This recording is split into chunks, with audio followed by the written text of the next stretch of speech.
Kayalpattinam special chicken கலரி கறி நீங்கள் எந்த சாப்பாடு கூட சாப்பிட்டாலும் டேஸ்ட் அட்டகாசமாக இருக்கும். எப்படி பண்ணுறதுன்னு பார்க்கலாமா? 3 பெரிய சைஸ் வெங்காயத்தை நல்லா ஸ்லைஸாக கட் பண்ணி தனித்தனியாக எடுத்து வச்சுக்கோங்க.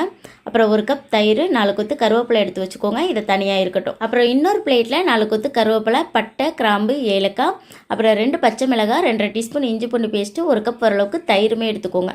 நான் சொல்கிற பொருள் எல்லாமே கலரி கறிக்கு ரொம்ப ரொம்ப முக்கியம். இப்போ மசாலா என்னென்னு பார்த்துடலாம்.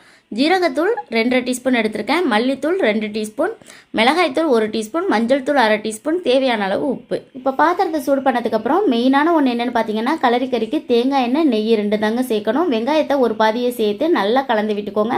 வெங்காயம் நல்லா வதங்கினதுக்கப்புறம் பச்சை மிளகாய், இஞ்சி பூண்டு பேஸ்ட்டு எல்லாம் நம்ம தனி பிளேட்டில் எடுத்து வச்சுருந்தோம்ல, தயிரோடு சேர்த்து நல்லா மிக்ஸ் பண்ணிக்கோங்க. இஞ்சி பூண்டு பேஸ்ட்லாம் பச்சை ஸ்மெல் போனதுக்கப்புறம் நல்லா முருகி இந்த அளவுக்கு நல்லா எண்ணெய் பிரிஞ்சு வரணும். அப்போ தான் டேஸ்ட்டுமே நல்லாயிருக்கும். 1 கேஜி சிக்கன் எடுத்திருக்கேன். சிக்கன் சேர்த்ததுக்கப்புறம் மசாலாவையுமே அப்படியே சேர்த்து விட்டுட்டு கொஞ்சமாக தனியாக எடுத்து வச்சுருந்த வெங்காயத்தையுமே சேர்த்து விட்டுக்கோங்க. அப்படியே கருவேப்பிலை, தயிரையுமே சேர்த்துக்கோங்க. எல்லாத்தையுமே சேர்த்துட்டு கிண்டி விட்டுறக்கூடாது, மெயினான ஒன்று.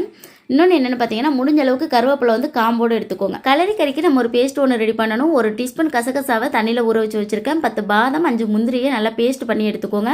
இப்போ நல்லா அந்த மாதிரி கொதிச்சு வரும். இந்த டைமில் நம்ம நல்லா இதை கிளறி விட்டுக்கலாம். உங்களுக்கு எந்த அளவுக்கு வேணுமோ நீங்கள் அந்த அளவுக்கு தண்ணி சேர்த்துக்கலாம். தண்ணி சேர்த்து இதை நல்லா கலந்து விட்டுட்டு இப்போ மூடி போட்டு விட்டுருங்க. நல்லா கொதி வரட்டும். நல்லா எண்ணெய் பிரிஞ்சு வர அளவுக்கு கொதி வந்ததுக்கப்புறம் நம்ம அரைச்ச பேஸ்ட்டில் 3 டீஸ்பூன் வர அளவுக்கு சேர்த்துக்கோங்க. சேர்த்துட்டு இதை சிம்லேயே வச்சு நல்லா ஒரு 5 மினிட்ஸ் கொதிக்க வச்சு எடுத்திங்கன்னா நல்லா செம்ம சூப்பரான காயல்பட்டினம் ஸ்பெஷல் சிக்கன் கலரி கறி ரெடி.